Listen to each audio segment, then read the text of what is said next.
I'm Irene Sankoff. I'm one of the writers of Come From Away. And I'm David Hine. I'm the other writer of Come From Away. I was thinking, maybe this is actually more like Laramie. It's like people's stories, or, maybe it's like a little like Peter and the Starcatcher, where people are, telling something to the audience in direct address, and then they're suddenly in a scene, and David's like, just wait until you hear the music. And as soon as that band started to play, I was like, yeah, you're right. This has to be a musical. I couldn't believe what a job they had done on it.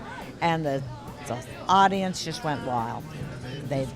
In fact, when they said they were going to write a musical, the mayor said, well, you were going to end up on welfare.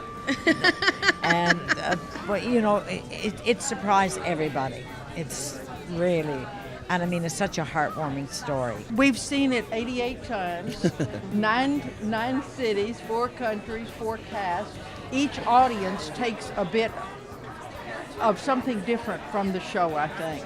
And we've really enjoyed talking to people in the audience.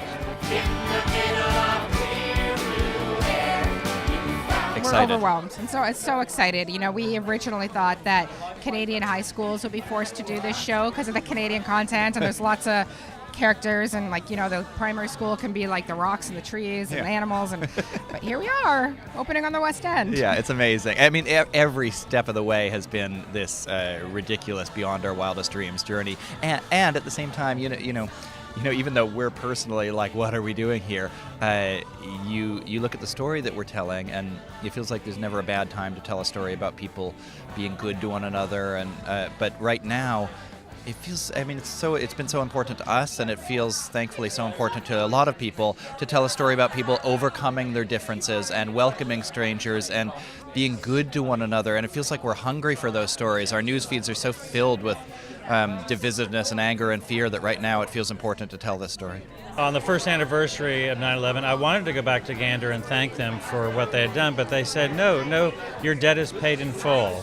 They're like, well, I can't pay them back, so I'm going to borrow an idea from the movie, pay it forward. So I closed the office of my company and gave out $100 bills and had people go do random acts of kindness. And that tradition continued, and now, thanks to the growth of this musical, all of the cast and crew have joined in on that. So I agree, if people would give it a try, consider that what they did in Gander was an act of compassion. If they wanted to just be kind, they could have sent thoughts and prayers and a few bottles of water. But we were suffering, and so they came and they brought us into their town, into their homes. They let us take showers. They didn't have to do any of that. But the reality is that we can all, as we look at the migrant, the refugee, the stranger, we're all one big family here. We have to get around to that again.